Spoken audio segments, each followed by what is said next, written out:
Okay, everybody, we're going to go ahead and get started tonight. And we're so glad that Samantha McKeska is here. You're going to hear me call her Sammy because I know her as Sammy, but her professional name is Samantha. So we're just glad you're here, and we're really, really excited to hear what you have to say. Okay. And I also, before we get started, I wanted to share this. Can y'all see the screen? Okay, can y'all see that? Oh my I goodness wanted to gracious. show y'all. Okay, this y'all is from our senior yearbook. And I found this interesting because she is in government class and she's taken an oath in a mock trial or something. So look Yes. how far back this goes with her and her commitment. So just to give you some perspective. Okay, so let's get started, and we're glad we were able to reschedule Samantha Murkeska. She's retired FBI special agent and SWAT team member and current deputy. Samantha has led a life dedicated to service to her community. And in her words, my work is to help make the community a safe place for families to raise their families in. Samantha has been an FBI agent, which she was for over 18 years, and has quite a story to tell, including receiving the FBI Star Medal for her role in the 2002 operation that resulted in her and another agent being brutally beaten and critically injured by train thieves. She's worked on the drug squad, the violent crime major offender squad, and on the criminal enterprise gang squad, and is currently a deputy with the Sheriff's Department in Bell County. And she was assigned to the U.S. Marshals Fugitives Task Force, excuse me. The Addict's Mom is grateful for her service to America and the fight to stop illegal drugs from reaching our cities and towns. So join Samantha as she tells her story of what led her to her career and some of the work being done to fight for what all of us moms want, just less illegal drugs on the street. So with that, let's get started, Sammy, and we welcome you and we appreciate you giving us your time tonight. And with that, I'm going to turn it over to you and you can just take it from here. We're all ears. Okay. Okay. Well, first and foremost, I'm honored to be here, and thank you for allowing me to come in and talk to you. Probably, I'm not saying I'm going to say things that you probably don't want to hear, but I'm going to tell you from my perspective on being in law enforcement for the last 25 years, where I see it's headed, and the positive impact we have made. But it is a challenge. I will tell you that for sure. But you know, I'm 57 years of age. Go ahead, and Samantha McKeska is my name. I've been in law enforcement for 25 years. I graduated from Temple High School. I don't know how many folks are from Central Texas, um, but from high school, I went and got a degree from Texas A&M in accounting. Worked as an accountant for about 4 years, but as you can see with the picture in my high school yearbook, I've always wanted to be in law enforcement, and I believe in being in law enforcement. You can make your community safer, and it's more service. Which can you do for your country and your community? Um, Growing up back in the 80s, being a law enforcement as a female probably wasn't um, it's kind of frowned upon, to be honest with you. A lot of the women back in the days were more secretaries as opposed to being patrol officer on the streets. Um, Females in law enforcement is very good. I saw throughout my career, I would have a scene de-escalated, and then a male figure would come in and want to be the macho in front of all the females, and it would just escalate again. So having females in law enforcement is a very positive effect and a very positive role. My law enforcement career, like I said, I had an accounting degree, but my boss's husband was a police officer for Bryan, Texas, Bryan Police Department.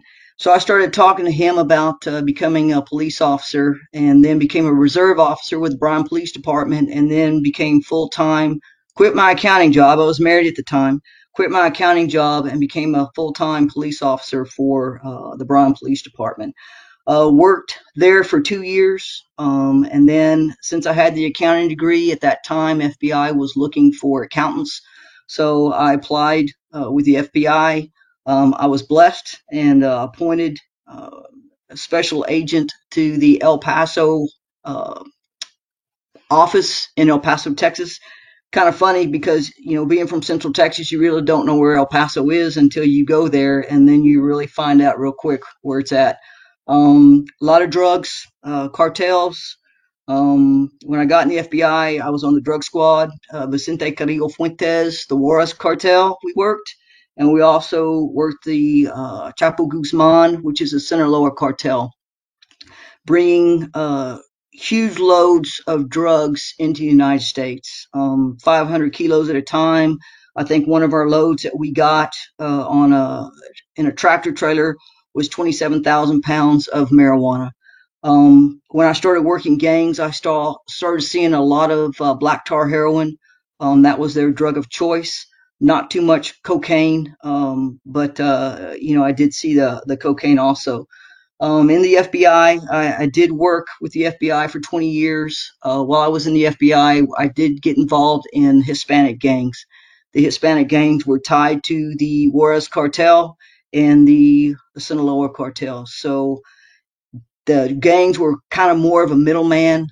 They would get their drugs at wholesale prices and then bring them into the United States and transfer them across the United States.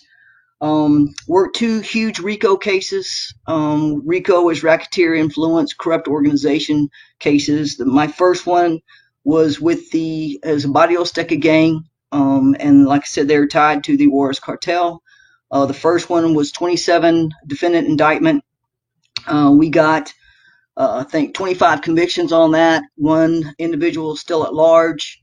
And then one of the defendants passed away. And then my second RICO investigation, it was a collaboration between Department of Justice out of Washington, D.C. and El Paso, Texas.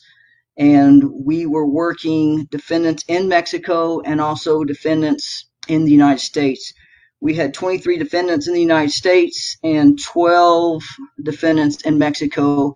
And I think all but one has been arrested and awaiting extradition into the United States, all tied to Juarez cartel and to the Sinaloa cartel. My last 4 years in the FBI, I was the full-time SWAT team leader, first female in Bureau history. Kind of weird on being a female. I like to shoot and blow shit up. Maybe that's kind of weird for a female to do, but that's what I enjoy. I enjoy the tactical and firearm side of law enforcement, and of course, always trying to help your fellow man and ladies. Once I retired from the FBI, I again wanted to come back to my hometown, which is Central Texas, and make a difference. I felt like I had made a difference in El Paso, Texas. I wanted to come home and make a difference here. So I became a training coordinator of Police Academy at Temple College. I did that for 18 months and then thought that I could go over to Afghanistan and make an even bigger difference for females wanting to get in law enforcement in Afghanistan. However, I could have been traded for 2 goats and a chicken over in Afghanistan because they don't like females too much over there. And it was quite a challenge trying to get involved with the females when they do not want females to be police officers. So that was train, advise, assist the Afghan National Army, Afghan National Police, and again, like I said, we'll leave it at it was a struggle. So I came back to the United States and was blessed to get a job with the Bell County Sheriff's Department.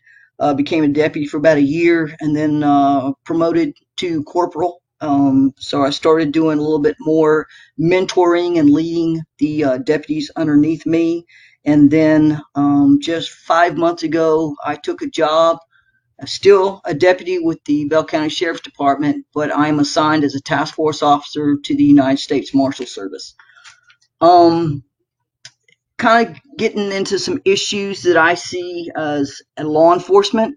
You got to realize I got into law enforcement back in 1994, 95, and then looking at law enforcement 94, 95 to today, 2020, 2021, what is the difference between law enforcement? Respect factor. I don't think we get the respect from individuals like we used to. But one thing I have seen an increase of is mental health issues, um, and lack of us addressing mental health issues. I would say probably 50% of the calls when I was a deputy going to the calls had some type of involvement of coping skills, mental health issues. And I sit there and try to look back. Why is there such a difference, how it was in 94, 95, and how it is now? And the only thing that I can relate to or really can see is maybe federal funding and state funding for assistance to the families of individuals with mental health issues. Um, I don't know if it's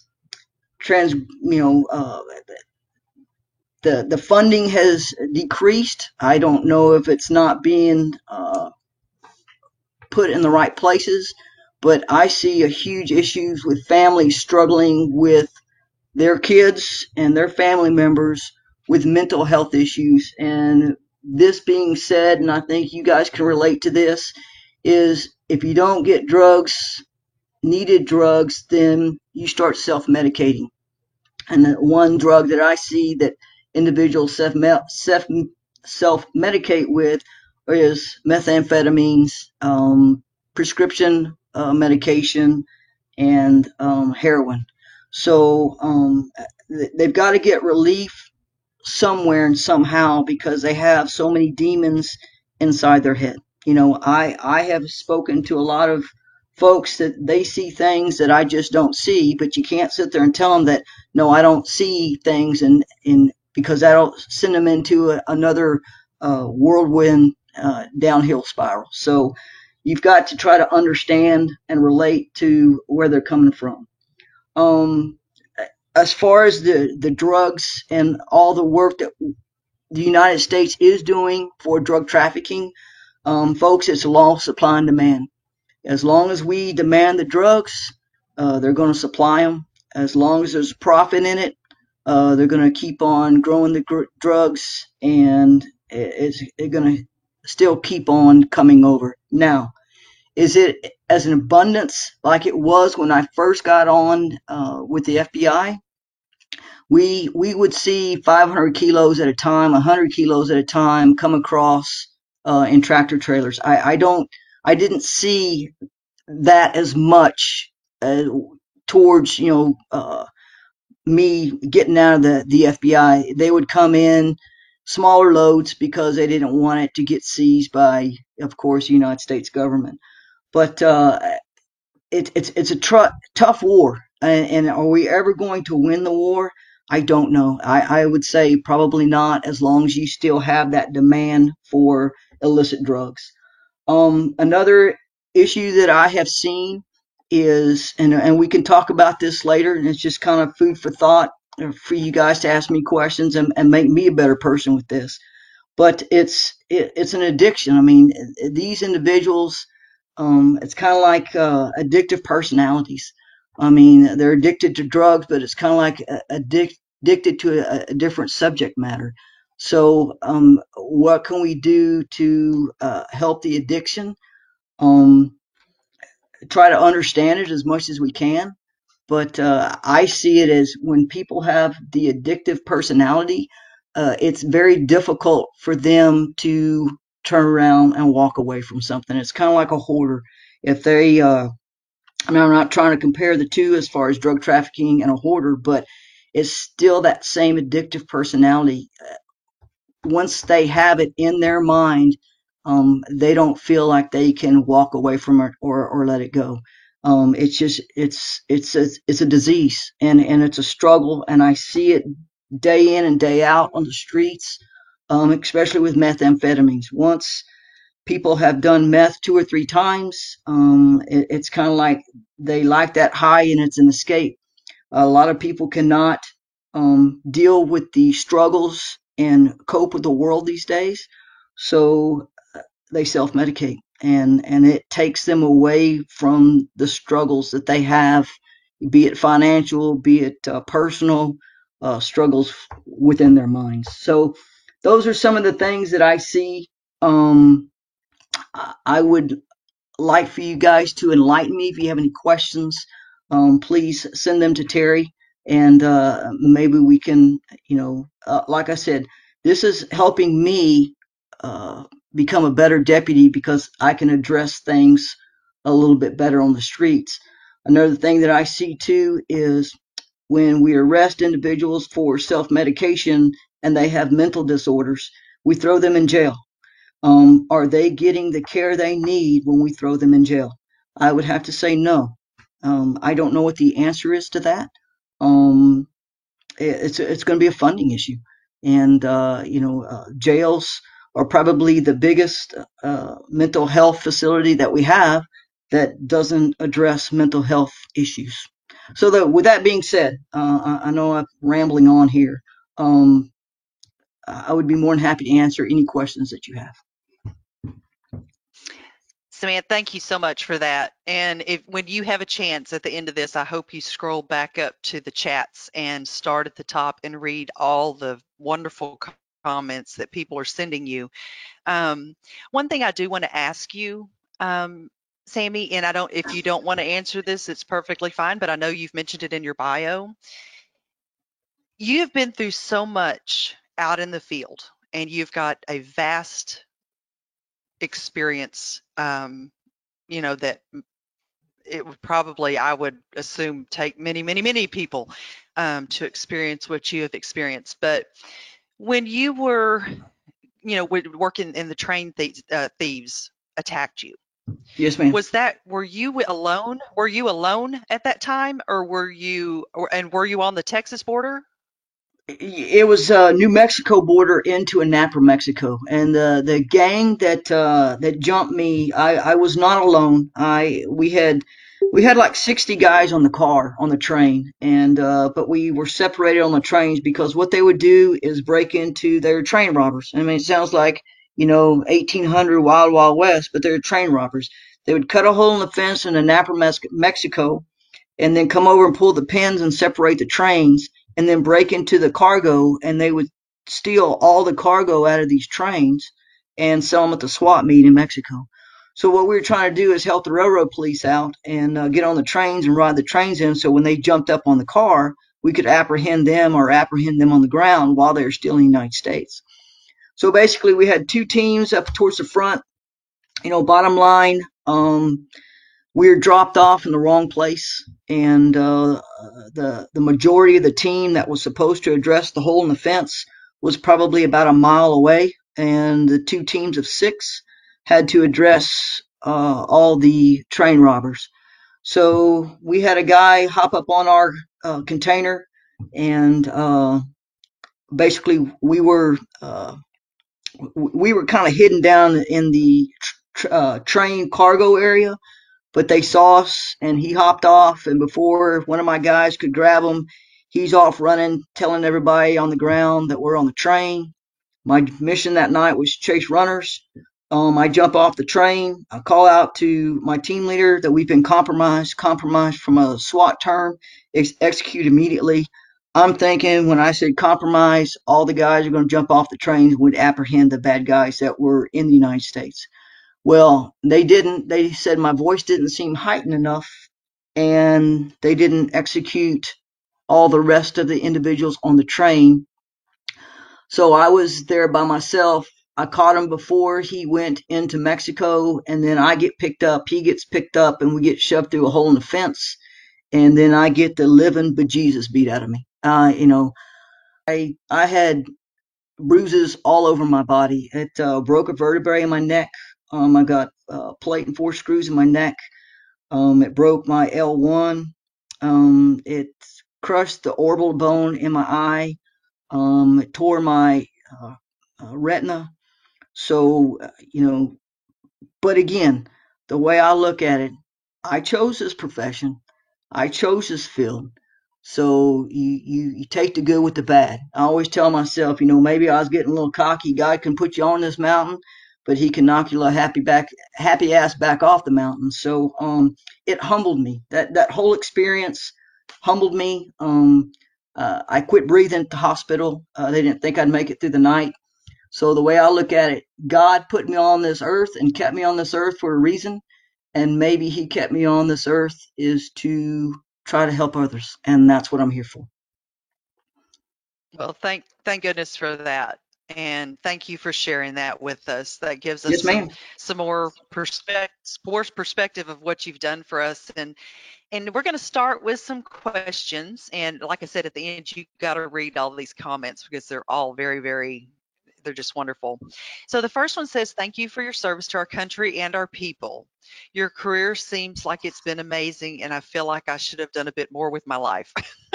But my question would be, are we making headway? And do you think mandatory mental health hospitalization would benefit us as a society?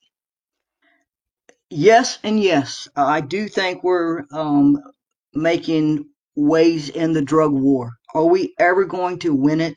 No, I do not think so. But we are addressing issues for the hard narcotics. Now, everybody knows that marijuana one day will be legalized in the United States. Um, there's nothing I can do about that, or really anybody when politicians or lawmakers want to legalize it. I've put a lot of people in jail for marijuana, so that kind of makes me feel bad. But I think our issue is mental health. I mean, I see that, and I don't know if it's a mental health issue uh, in the mind all, or it's just the way people cope with things these days. But what I have seen, if people cannot cope, um, they self-medicate. They just want to escape from the world. Of course, I'm an old hag, so when I couldn't cope with something, my mom would, probably beat my butt or something like that. But that's just not what you do anymore. So I think we have got to start looking at mental health issues and lobby for more mental health issues and more funding, because what is happening that I see is they're just leaving mental health issues. Oh, I've lost you, Terry. I can't hear you anymore. No, go. Yeah, we're good. Go ahead, Sammy. Okay, but what I have seen is the government, federal funding, state funding is just leaving it up to the families to try to take care of these individuals that struggle with mental health, and the families do not have funding for it. So it's kind of like they're left with just putting this individual in a bedroom or in a closet, like an Adam Lanza. I don't know if y'all remember that. It was the Sandy Hook shooting. I mean, he had mental issues, and his mama couldn't deal with him anymore, so she just put him in the basement, and then he turns around and goes into Sandy Hook and annihilates a bunch of little kids.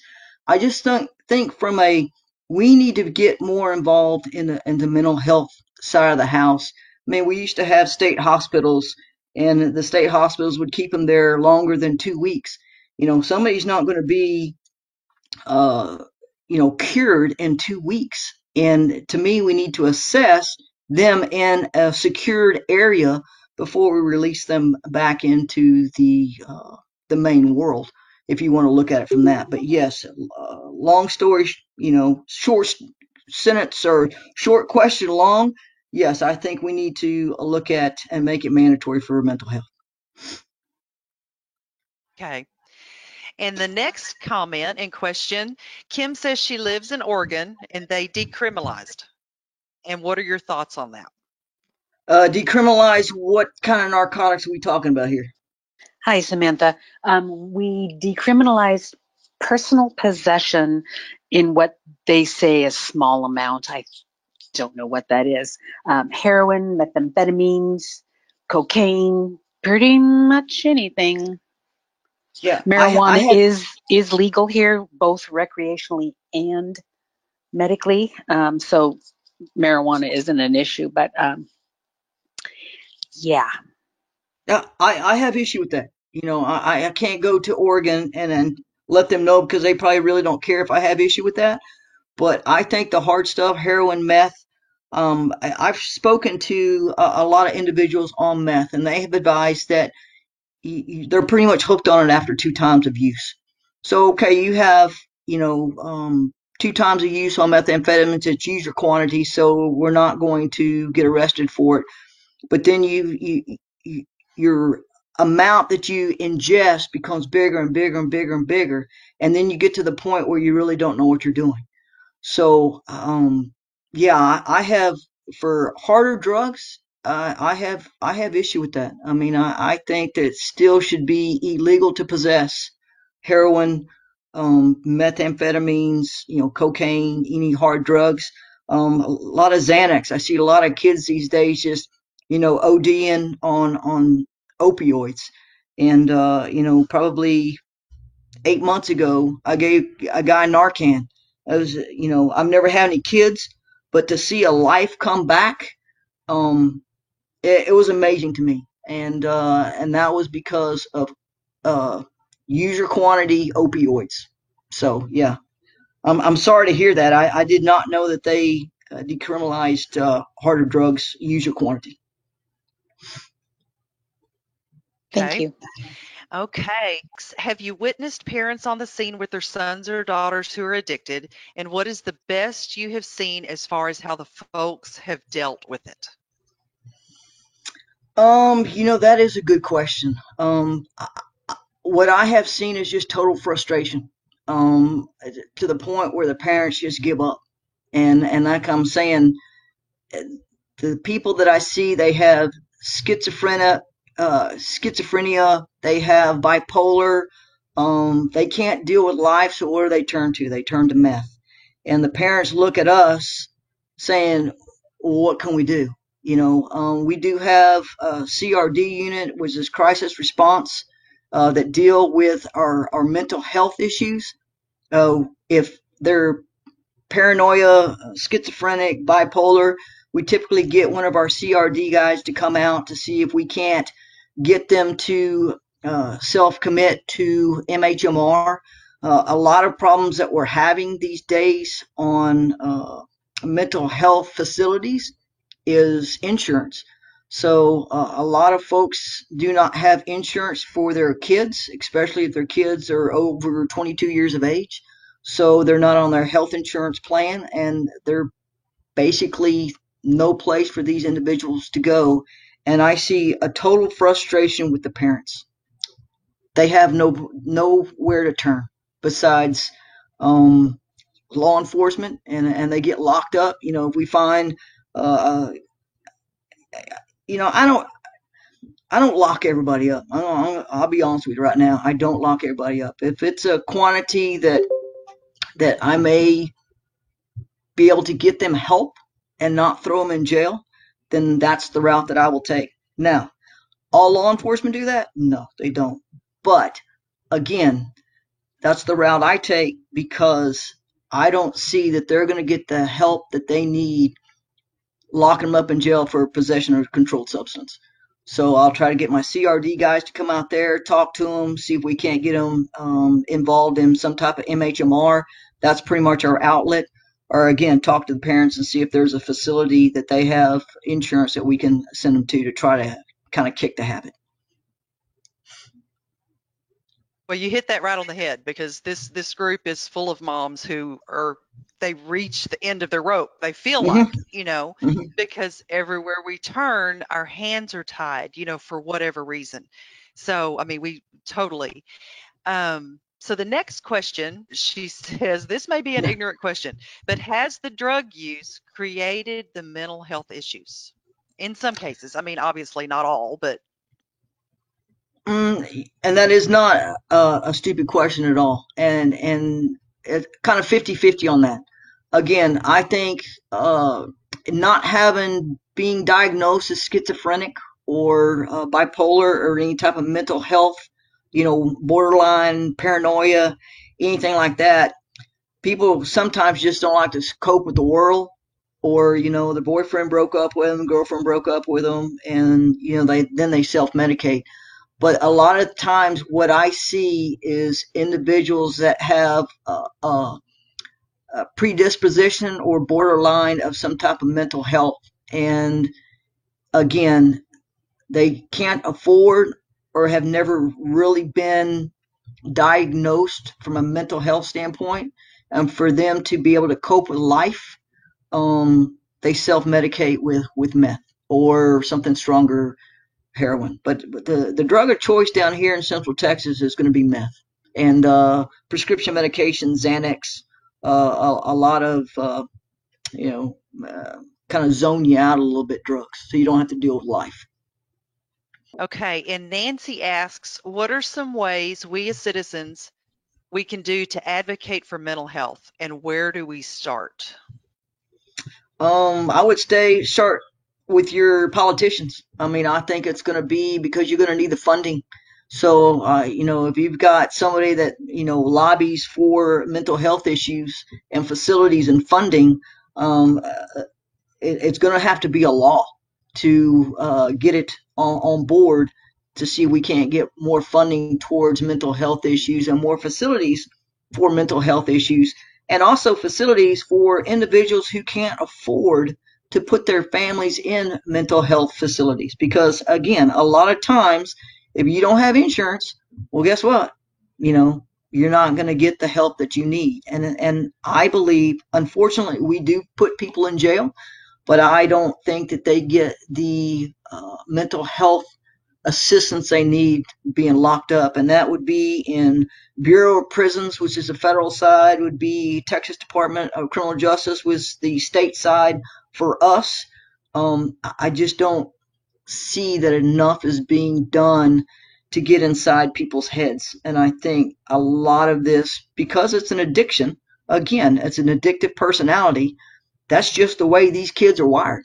And that's just the way it is. You're not going to sit there and say, well, if you go to church and you say 4 Hail Marys, then you're going to be cured.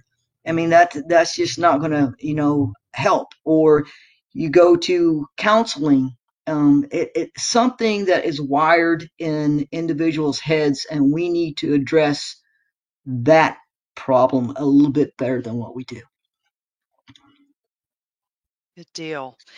Okay, Carly says, as a nurse, I see a lot of self-medicating for mental health issues, so I totally agree with that. My son started pot at 15 years old. He said it was easier to get than ETOH. I'm not sure what that is, ETOH. The schools don't acknowledge the issue. As parents, what can we do? My son is now 21 and has taken or tried everything. Is he addicted, or is it just trying? He is at the point now where he is addicted and he's an alcoholic. Okay. And Is ET is alcohol. yeah, is he more going towards the alcohol line and not the drugs, or just a mixture of both? Mixture of both. Okay. Is he going to any type of alcohol, Alcoholics Anonymous, or any type of drug rehab? Has that helped at all? Yes, ma'am. He went through rehab, and then he went to a sober house, and a couple of weeks ago he relapsed Okay. and did kratom for the first time, alcohol, went to his old drug dealer and got some pot, and then 2 days later called me and my husband and told us that he had relapsed. But Yeah. on the flip side, he got himself back into another sober house. He's going back to his meetings. He's got his sponsor on the phone and meeting with him daily or meeting with him weekly. So I know he's not giving up. I know he's trying. Yeah. Well, I mean, and kudos to you, because a lot of people say I don't have a problem. So he knows that he has a problem and he's going to address that problem. But my question, has he ever been diagnosed with any type of mental health issues at all? No, and I had asked him that a couple of years ago if he thought Mhm. maybe he had ADD and ADHD because he leans towards the downers, the Yeah. downer Okay. drug. And so he said no, he didn't think he had it. Then the other day I asked him again about it, and he said that he said, well, Mom, even if I did have something like that, I'm an addict. They're not going to let me take anything for it. So why should I go get tested? I think it would be good for him to get tested because at least you'd have a baseline and you would Yeah, know. I think Because so. I mean, that's what I think. I mean, and if you hook up with, what I would recommend, if not a private doctor, with MHMR, and just let him be evaluated and assessed to see if he's got any type of underlying mental, and it doesn't mean because you're a mental health, it doesn't mean you're broken. It just Right, means that their brain's wired than what my brain is. All right. right. Um, it doesn't, and I think there's such a stigma to having mental health issues.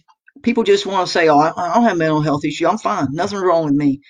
But once they find out and diagnose what the issue is, and you can medicate and not self-medicate with illicit drugs, then their lives become a whole lot better. Yeah, I agree.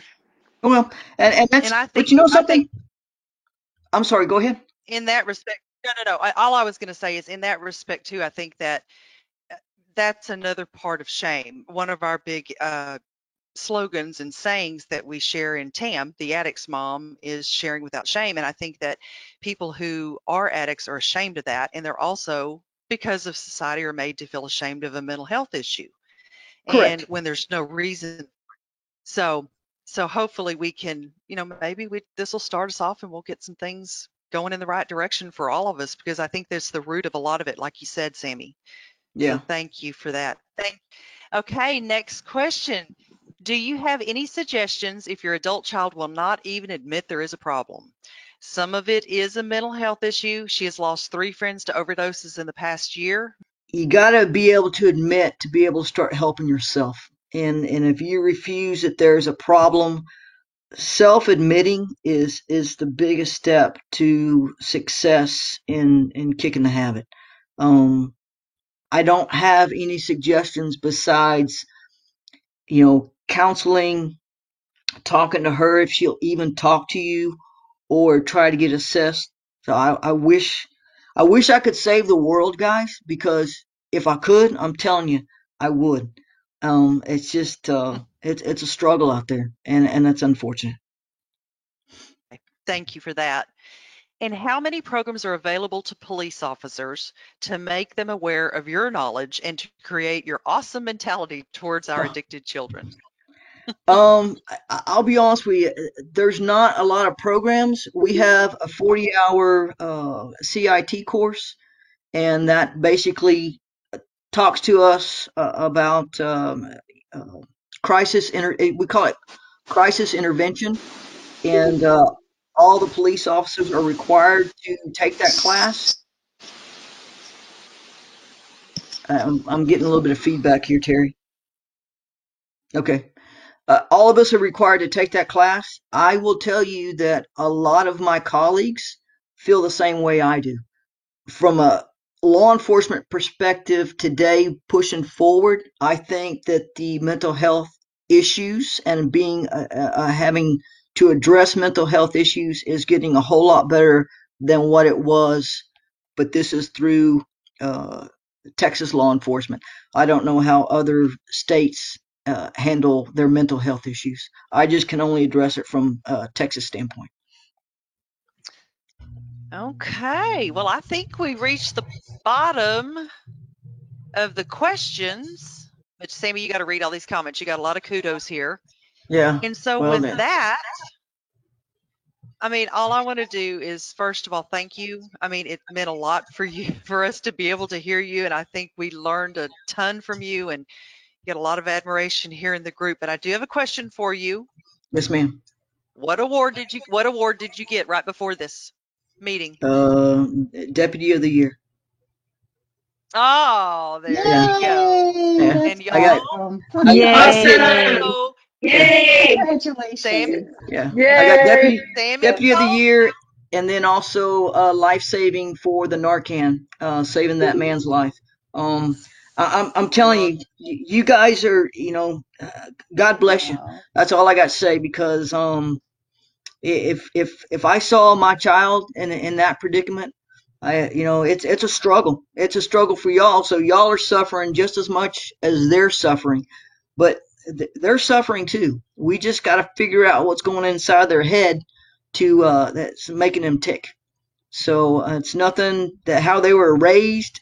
It's just something within their mind and their body that they struggle with, and we've got to find the underlying issue there. I will promise you all that I will do my best to treat the folks out there with mental health uh, issues and self-medicated uh, drugs to try to take care of them as best I can. You've got my word on that, and you've got the word of a lot of the other law enforcement here in Central Texas. I'll tell you that right now. I have a lot of support regarding that. Sammy, thank Thank you you so very much. much for giving us your time and spending it with us tonight. And you've really helped us get a different perspective. And it's just a blessing to hear somebody, speak on basically on our behalf and for our children and those that we fight for every day. And it's refreshing, and want you to know how much you're appreciated and all the work you've done in your career and continue to do. So we appreciate you being here. Yeah, absolutely. Thanks for having me. And another thing too is we've got to start pushing that mental health side of the house and try to get more funding and get our kids evaluated to see if that's the underlying issue. Okay? Absolutely. Absolutely.